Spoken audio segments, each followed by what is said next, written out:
नमस्कार, Jansatta entertainment bulletin में मैं रचित सेठ आप सभी का स्वागत करता हूं।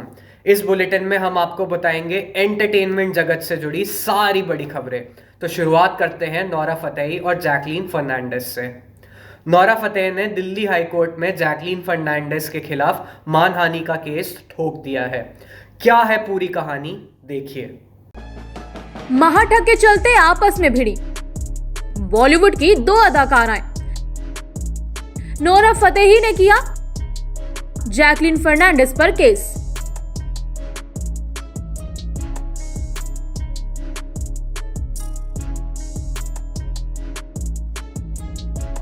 नमस्कार, जनसत्ता में आपका स्वागत है। सुकेश चंद्रशेखर से जुड़े मनी लॉन्ड्रिंग केस में बॉलीवुड की दो एक्ट्रेसेस आमने सामने खड़ी हो गई हैं। नोरा फतेही ने दिल्ली कोर्ट में एक्ट्रेस जैकलीन फर्नांडिस और करीब 15 मीडिया कंपनियों के खिलाफ मानहानि का केस किया है। नोरा फतेही ने अपनी दलील में कहा कि जैकलीन फर्नांडिस ने अपने हितों को आगे बढ़ाने के लिए शिकायतकर्ता को आपराधिक रूप से बदनाम करने की कोशिश की है, क्योंकि वो दोनों एक ही इंडस्ट्री में काम कर रहे हैं और एक जैसे बैकग्राउंड वाले हैं। महाठग पर क्या बोली नोरा? जैकलीन फर्नांडिस और नोरा फतेही दोनों से प्रवर्तन निदेशालय ने महाठग सुकेश चंद्रशेखर के खिलाफ दर्ज मनी लॉन्ड्रिंग मामले में पूछताछ की थी। नोरा फतेही का आरोप है कि महाठग सुकेश चंद्रशेखर से जुड़े 200 करोड़ के मनी लॉन्ड्रिंग केस में उनका नाम जबरदस्ती इस्तेमाल किया गया है। एक्ट्रेस का कहना है कि सुकेश से मेरा कोई सीधा संपर्क नहीं था। मैं सुकेश की पत्नी लीना मारिया पॉल के जरिए सुकेश को जानती थी। महंगे तोहफों पर सफाई। नोरा फतेही ने सुकेश चंद्रशेखर से गिफ्ट्स लेने के दावों को भी खारिज किया है। एक्ट्रेस का कहना है कि मीडिया ट्रायल की वजह से उनकी रेपुटेशन को ठेस पहुंची है। कहा गया कि सुकेश ने नोरा फतेही के जीजा बॉबी को 65 लाख की BMW कार गिफ्ट की थी। जांच में सामने आया था कि सुकेश ने BMW कार ऑफर जरूर की थी, मगर एक्ट्रेस ने यह कार लेने से मना कर दिया था।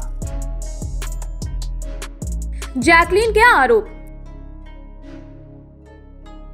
जैकलीन फर्नांडिस ने पहले मनी लॉन्ड्रिंग कानून या PMLA के अपीलीय प्राधिकरण के समक्ष एक याचिका में स्पष्ट रूप से कहा था, यह आश्चर्यजनक है कि उनकी तरह कुछ अन्य हस्तियों, विशेष रूप से नोरा फतेही को भी मामले में सुकेश चंद्रशेखर द्वारा धोखा दिया गया था। सुकेश चंद्रशेखर से गिफ्ट लेने वाली नोरा फतेही और अन्य हस्तियों को गवाह बनाया गया है, जबकि उन्हें एक अभियुक्त के रूप में कोर्ट में घसीटा जा रहा है।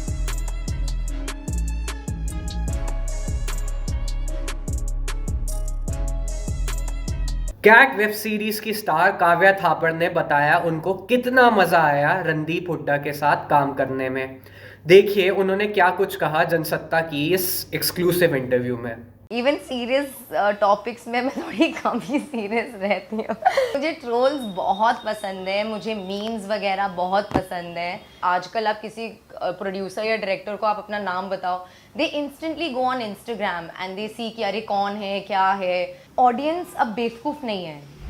Hi guys, this is Kavya Thapar and you are watching me on Jansatta. Kavya ji, first of all welcome to Express group. Thank you so much. And what keeps you motivated to work? मतलब My passion, I love what I do. मुझे बहुत अच्छा लगता है जब मैं set पे होती हूँ और काम कर रही होती हूँ तो मैं बहुत खुश होती हूँ, और जब मैं ऐसे घर पे बैठी होती हूँ और कुछ नहीं करने के लिए होता तो I get very not disturb, but मैं ऐसे परेशान सी हो जाती हूँ कि यार कुछ करूँ। So I try to make the most of it by doing on my hobbies वगैरह। जब मैं डांस क्लासेस करती हूँ या मैं MMA करती हूँ या वर्कआउट करती हूँ तो मैं उसमें अपने आप को डिस्ट्रैक्टेड रखती हूँ। बट जब भी मैं ऑन सेट होती हूँ आई एम द हैप्पीएस्ट। तो आई थिंक वो जो एक खुशी है जो मुझे काम करके मिलती है, एक अच्छा काम करके मिलती है, that keeps me going. South industry की बात की जाए तो साउथ इंडस्ट्री में आपने काफ़ी काम किया है। अब OTT इंडस्ट्री में आके आप OTT स्पेस क्यों चुना आपने? शुरुआत से ही मैंने ऐसे कभी अपने दिमाग में कोई बॉक्स नहीं बनाया था या कोई दायरा नहीं बनाया था कि मैं सिर्फ मूवीज़ में ही काम करूँगी या मैं सिर्फ वेब सीरीज़ में ही काम करूँगी। इनफैक्ट जब मैंने काम करना शुरू किया था तब वेब सीरीज़ इतना आउट देयर था भी नहीं। बट मैंने हमेशा सोचा था मुझे काम करना है, एक अच्छी स्क्रिप्ट हमेशा good content I want to follow, and at the end of it I want to act. That was my main this thing कि मुझे जैसा भी काम करना है एक अच्छा काम करना है। तो मैंने कभी अपने आप को इस दायरे में नहीं डालना कि मैं सिर्फ OTT करूँगी, सिर्फ साउथ करूँगी या सिर्फ बॉलीवुड करूँगी। तो वो एक था ही हमेशा से, बट डेफिनेटली दोनों एक अलग स्पेस है, पर मुझे दोनों जगह में काम करना अच्छा लगता है। कैट सीरीज़ की बात की जाए तो मेजर हाइलाइट्स क्या क्या रहेंगे, और आप मतलब किस तरह का कैरेक्टर था आपका कैट में? तो मेरा कैरेक्टर जो है वो है किमी औलख। वो जो मैडम औलख की डॉटर होती है, वो एक spoiled, crazy, wild 19-20 year old होती है, जिसके पास आप अभी समझ लो एक 19-20 साल की लड़की के पास पैसा हो, पावर हो और कोई रोक टोक ना हो, और वो कैसी होगी, वो एकदम क्रेजी वाइल्ड, उसको जो करना है जब करना है वो करती है, वो ऐसा कैरेक्टर है। तो बहुत ही फन कैरेक्टर था, and she is in many ways the highlight of the show, and of course the main highlight of the show is Randeep sir and उनकी acting and all the other cast. इन हर एक character की जो story line है, अगर आप देखोगे, जो अगर कोई कैरेक्टर सिर्फ एक ही एपिसोड में या सिर्फ 10-15 मिनट के लिए भी है, उसका वहाँ होने का बहुत इम्पॉर्टेंस है, वो उसकी सिग्निफिकेंस आप जब सीरीज़ देखोगे तो आपको समझ आएगी कि हर एक कैट का कैरेक्टर एक अपनी स्टोरी बता रहा है। तो वो जो स्टोरी लाइन है, I think that is the highlight. Okay, आप किस मूवी सीरीज़ को चुनती हैं समय, आप क्या ध्यान रखती हैं? कंटेंट ऑफ कोर्स, क्योंकि आजकल हमारी ऑडियंस बहुत स्मार्ट हो गई है। Nobody is going for bullshit, everybody wants logic. पहले हम सिनेमैटिक लिबर्टी के नाम पे कुछ भी कर सकते थे, बट आजकल वो नहीं चलता। तो I think our audience is smart, audience is seeing content which is brilliant. आप नेटफ्लिक्स में देख लो, अमेजोन में देख लो, आप वर्ल्ड मूवीज़ देख सकते हो, whether they are Chinese movies, Turkish movies, आप हर तरह की फिल्म्स देख रहे हो, हर तरह की सीरीज़ देख रहे हो। There is squid games, there is money heist, जो कि बहुत ही तराशा गया है हमारे इवन इंडिया में। तो I think people want to be entertained, people want a good story, वो किसी के पास टाइम वेस्ट करने के लिए नहीं है। तो अगर आप किसी को 2 घंटा या 8 एपिसोड्स, जो कि आई थिंक ऑलमोस्ट 4.5 आवर्स की होती है, अगर आप 4-4.5 घंटे किसी को एंगेज करके रख सकते हो, तो वो बहुत बड़ी चीज़ होती है मेरे लिए। And that's why I think content is main. जब भी मैं कोई स्क्रिप्ट पढ़ती हूँ, अगर मुझे वो स्क्रिप्ट पढ़ के मज़ा नहीं आया ना, तो या मैं रिलेट नहीं कर पाई, तो आई डोंट थिंक, तो वो मेन चीज़ है मेरे लिए कि स्टोरी लाइन क्या है, कैरेक्टर क्या है। सोशल मीडिया की बात की जाए तो कितना इम्पोर्टेंट लगता है, क्योंकि आजकल हम देख रहे हैं कि कोई भी फ़ोटोज़ डाले या कुछ तो ज़्यादातर लोग ट्रोल करने लगते हैं। तो कितना आप देखती हैं उस चीज़ को, मतलब कि कितना सीरियसली लेती हैं इस चीज़ यार को? टू बी ऑनेस्ट, मैं सीरियसली नहीं लेती हूँ। मैं बहुत ही फन पर्सन हूँ इन जनरल। मैं सीरियस कम ही होती हूँ लाइफ में। इवन सीरियस टॉपिक्स में मैं थोड़ी कम ही सीरियस रहती हूँ। तो मुझे ट्रोल्स बहुत पसंद है, मुझे मीम्स वगैरह बहुत पसंद है। तो सोशल मीडिया है बहुत इम्पॉर्टेंट है, बिकॉज अब उसका इम्पैक्ट हर एक घर में है। आपको कोई न्यूज़ जाननी होती है, आपको कुछ समझना होता है या जानना होता है, किसी को कुछ पता लगना होता है, तो आप इंस्टेंटली इंस्टाग्राम पे जाते हो या ट्विटर पे जाते हो और आप सर्च करते हो और आपको पता चल जाता है। So I think social media is very important. Also काफ़ी लोग अपना एक स्टैंड बना पा रहे हैं on social media. There are so many brilliant social media influencers today, जो कि जिनको शायद वो प्लेटफॉर्म पहले नहीं मिलता था, आज एक वो प्लेटफॉर्म सोशल मीडिया के ज़रिए मिल रहा है सबको। तो I think it's very important definitely. अच्छा, जैसे पहले हम लोग देखते थे कि मतलब कि लोग जो है अपना पोर्टफोलियो लेके जाते थे प्रोड्यूसर्स के पास, प्रोडक्शन हाउसेस के पास। कई एक्टर्स को तो ऐसे ही काम मिल गए हैं, मतलब कि। बट आजकल OTT प्लेटफॉर्म आपको लगता है कि एक बहुत ही बड़ा रीज़न है इस चीज़ का कि मतलब लोगों को जल्दी काम मिल सकता है उसमें, फिल्मों में, या मतलब कि उनकी एक्टिंग देख के लोगों को उसमें हो रहा है, मतलब? पक्का जी पक्का। मैं तो कहती हूँ कि जब से टिकटॉक शुरू हुआ है, इनफैक्ट टिकटॉक से भी लोगों ने काफ़ी टैलेंट को पिकअप किया है। उसके बाद सोशल मीडिया, जो आप जैसे आपने बोला, जैसे पहले पोर्टफोलियोज होती थी, आप सेंड करते थे, आजकल आप किसी प्रोड्यूसर या डायरेक्टर को आप अपना नाम बताओ, they instantly go on Instagram and they see कि अरे कौन है, क्या है, आपको काफ़ी कुछ पता चल जाता है। उसके बावजूद definitely OTT has been a major part for people's struggle to come to an end. Like कितने सारे मेरे कंटेम्प्रेरीज हैं, मुझे पता है, मैंने अपने 4-5 साल कि एक्टिंग करियर में मैंने देखा है, मेरे जो भी कंटेम्प्रेरीज हैं यार, कितने लोग अपना घर बार सब छोड़कर मुंबई आते हैं, मुंबई जैसे शहर में आके स्ट्रगल करते हैं। एक बेसिक कंफर्ट होती है कि आपको घर में आपकी फैमिली है, आप घर पे खाना आपको मिलता है रोज़ाना, ये एक बेसिक कंफर्ट है, ये लग्जरी है मेरे हिसाब से। तो वो सब छोड़ के अपने दोस्तों को, अपने फ्रेंड्स, अपनी फैमिली को सब छोड़ के लोग आते हैं यहाँ पे, मेहनत करते हैं और उनको वो बिग ब्रेक नहीं मिलता। बट जब से OTT प्लेटफॉर्म्स आए हैं, I have seen so many of my actor friends getting that place in the industry. So I think it's beautiful and I'm all for OTT platforms 100%. क्या आपको लगता है कि पिछले कुछ सालों से एंटरटेनमेंट इंडस्ट्री कुछ अलग सी हो गई है या कुछ बदलाव आया है उसमें? बिल्कुल बिल्कुल, I think there has been a drastic change, specially COVID के पहले से। और अब देखो तो जैसे कि OTT platforms, like I said, मैं फिर से रिपीट कर रही हूँ, बट ऑडियंस अब बेवकूफ़ नहीं है। जैसे मैंने कहा, ऑडियंस तरह तरह की मूवीज़ कंटेंट देख रही हैं, वर्ल्ड मूवीज़ देख रही हैं, so everybody knows what is out there. आपको किसी को 2 मिनट नहीं लगता है एक रिव्यू डालने में सोशल मीडिया में। So nobody is a fool any more, so they all want to be engage, they all want to be entertain by new things. आप वही घिसा पिटा कॉलेज रोमांस नहीं कर सकते, you know, you can't just do that any more. People want to see something which is worth their time. So definitely वो change COVID के बाद से आया, बिकॉज लोगों के पास बहुत टाइम था, लोगों ने बैठ बैठ के OTT प्लेटफॉर्म्स में डिफरेंट चीज़ें एक्सप्लोर की हैं, जिससे उनका माइंडसेट, उनका अप्रोच काफ़ी बदला है। तो उस वजह से that's why it's kind of difficult also to be very strong in content, but I think still people are giving good stuff.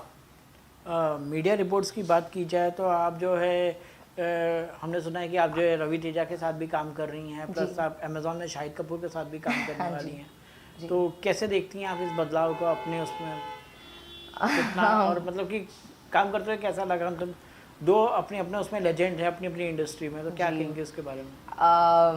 मैं कुछ भी कहूँ कम ही है, इनफैक्ट, बिकॉज मैंने जब अपनी जर्नी शुरू की थी, मैंने ऐसे कुछ सोचा नहीं था कि मैं यहाँ तक, मेरे को हमेशा था कि हाँ मुझे एक स्टार बनना है, I want to be a star, I want to be a Bollywood star, पर मैंने कभी भी ऐसे सोचा नहीं था कि मैं वहाँ कैसे पहुँचूँगी।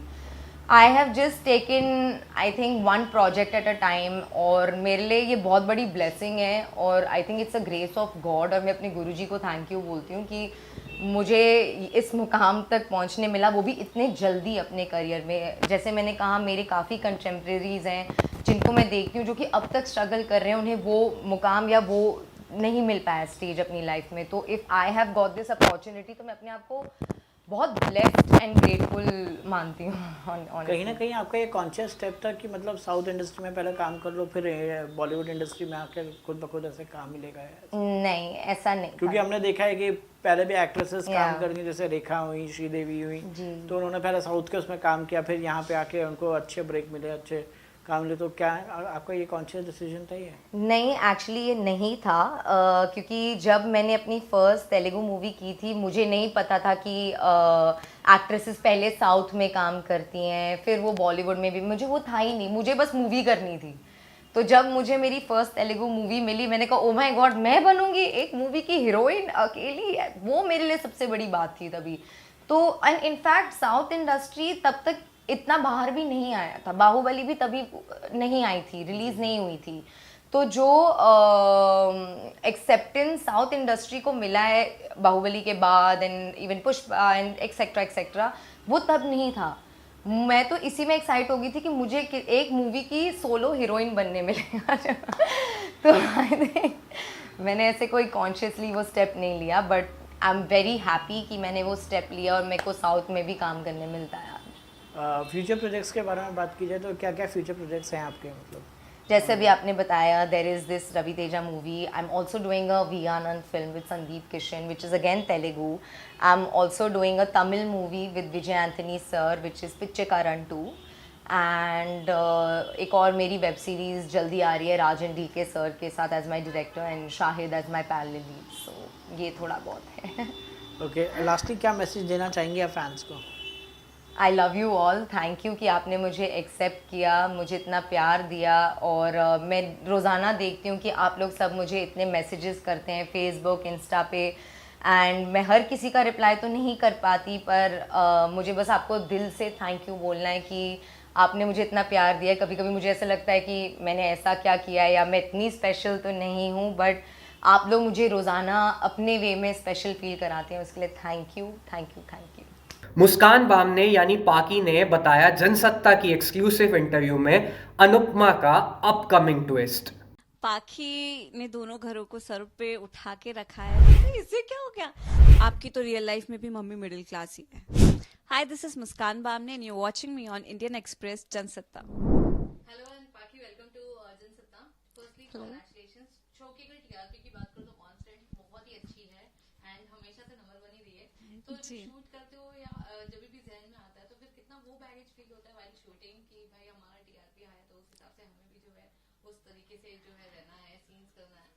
आई थिंक हम सेट पे जितने भी लोग अनुपमा शो के पीछे हैं, हम लोग डे 1 से आज तक अपना 100% देते आए हैं। हमने ये नहीं सोचा कि यार सिर्फ टीआरपी के लिए हमें अपना बेस्ट देना है, ऑडियंस के लिए हम सब इतनी मेहनत से कर रहे हैं यार। तो ऑब्वियसली आप सबका प्यार भी मिल रहा है, तो उस वजह से नंबर 1 है, तो उसके लिए आप सभी को बहुत बहुत बहुत थैंक यू। तो टीआरपी का बैगेज है या नहीं है? टीआरपी का बैगेज मतलब वो तो रहता ही है ना कि यार इतनी मेहनत कर रहे हैं, नंबर 1 तो रहना ही है, तो बट उतना ज्यादा नहीं है जितना कि लगता है। पाकी ने फिलहाल तो अगर बात करूँ तो दोनों घर को सर पर उठा के रखा है, तो क्या कुछ कहना चाहोगे कि क्या कुछ और हम एक्सपेक्ट कर सकते हैं और क्या कुछ करने वाले हो आप? पाखी ने दोनों घरों को सर पे उठा के रखा है और जब तक वो अपनी चीजों के लिए सबको मनवा नहीं लेती तब तक वो ऐसी लगी रहेगी कि उसकी बात सब माने।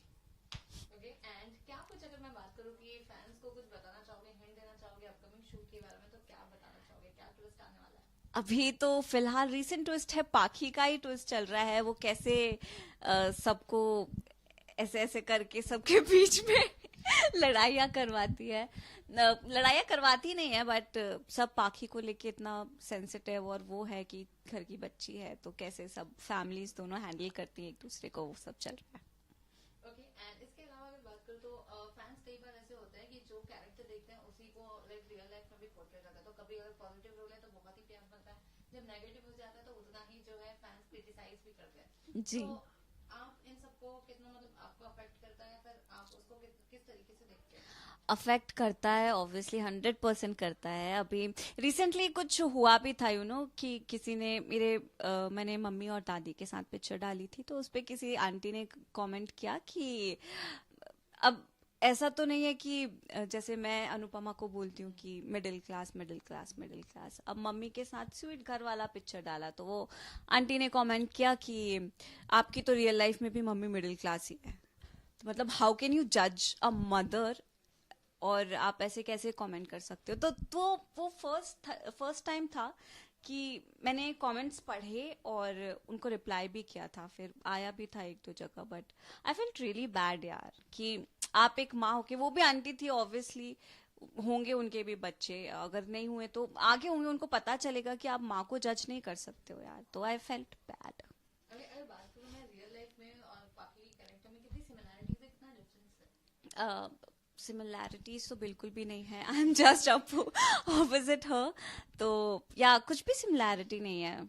हाँ मतलब मैं अपने घर में सबसे बड़ी हूँ और यहाँ पे पाखी सबसे छोटी है, तो घर का बड़ा बच्चा कैसे होता है, बहुत प्यार बहुत लाड़, तो वैसे ही हूँ मैं। बाकी तो कुछ सेम नहीं है, लाड़ प्यार सेम है घर वालों से, बाकी तो कुछ सेम नहीं है पाखी और मुस्कान में। इसके अलावा अगर बात करूँ अब तक का सबसे वियर्डेस्ट या ऐसा कुछ हिलेरियस आपके साथ हुआ, कोई फैन मोमेंट जो आप हमेशा याद रखोगे, लाइक समथिंग जो आपने एक्सपेक्ट भी नहीं किया था एंड हैपेंड? वो ऐसा अनुपमा के पहले हुआ था, जब I used to do much of episodic shows, Crime Patrol and stuff. तो मैं एक स्कूल में एक शॉर्ट मूवी शूट करने गई थी, तो वहाँ पे एक लड़की थी, तो वो मुझे देख के इतना वो हो गई कि अपने फ्रेंड के पास गई, बोलती मुझे उससे मिलना है। वो आई, हाँ, हाथ मिलाया, जैसे ही हाथ मिलाया इतने जोर से कूदी और चिल्लाई। मैंने कहा इससे क्या हो गया? तब इतना फेम, या मुझे नहीं पता था कि लोग जानते हैं, तो वो एकदम ऐसे हो गई। मुझे लगा ये क्या हो गया, ऐसे क्यों बिहेव कर रही है? तो वो फर्स्ट टाइम था कि ऐसा कुछ हुआ। तो मुझे लगा कि यार लोग एक्चुअली जब आप दिल से पसंद करते हैं किसी को, तो वो उनके लिए कितना मायने रखता है वो इंसान। I felt really good. या अगर फैंस के लिए कुछ स्पॉइलर देना होगा तो क्या कुछ हिंट देना चाहोगे कि आगे अनुपमा में और क्या कुछ आने वाला है? वो दे सकते हैं क्या? अभी पाखी कुछ करेगी धमाका, वैसा कुछ है जस्ट। एंड इसके अलावा अपने फैंस एंड व्यूअर्स को क्या कुछ मैसेज देना है आपको? मैं यही कहूंगी कि आपका इतना प्यार और सपोर्ट मिल रहा है, तो आप प्लीज ऐसे ही अनुपमा देखते रहिए और पाखी को हेट करते रहिए। बट एक दिन आएगा जरूर जब आप पाखी को भी प्यार करेंगे। तो बस, थैंक यू। अब्दू रोज़क का मजाक उड़ाने के बाद फंस गए हैं साजिद खान और शिकायत दर्ज होने पर भड़की हैं उर्फी जावेद। क्या है पूरी खबर, देखिए। अपनी अदाओं और कपड़ों से हमेशा सुर्खियों में बनी रहने वाली उर्फी जावेद कानूनी पचड़े में पड़ती नजर आ रही हैं। पब्लिक प्लेस और सोशल मीडिया में गैर कानूनी और अश्लील हरकतें करने के आरोप को लगाते हुए एक वकील ने मुंबई के अंधेरी पुलिस स्टेशन में उर्फी जावेद के खिलाफ शिकायत दर्ज करवाई है। हर मुद्दे पर अपनी राय रखने वाली उर्फी जावेद इसमें कैसे चुप रहती? उर्फी ने इंस्टाग्राम पर स्टोरी शेयर करते हुए लिखा, मुझे नहीं पता कि मेरे खिलाफ और कितनी पुलिस शिकायतें होंगी। मैं हैरान हूं कि कैसे लोगों को उनसे किसी तरह की आपत्ति या दिक्कत नहीं है जो लोग खुलेआम मुझे रेप करने और मुझे मारने की धमकी देते हैं। आपको मेरे कपड़ों से दिक्कत है, लेकिन रेप और मर्डर करने वालों से बिल्कुल नहीं। उर्फी ने आगे तंज कसते हुए ऑरेंज बोल्ड ड्रेस में अपनी एक फोटो को शेयर करते हुए लिखा, मैं यहाँ एक रेस्टोरेंट में हूँ, कृपया इस वीडियो को अदालत में सबूत के तौर पर इस्तेमाल करें। इसके साथ ही बैकग्राउंड में गाना चल रहा था, तुझको मिर्ची लगी तो मैं क्या करूं।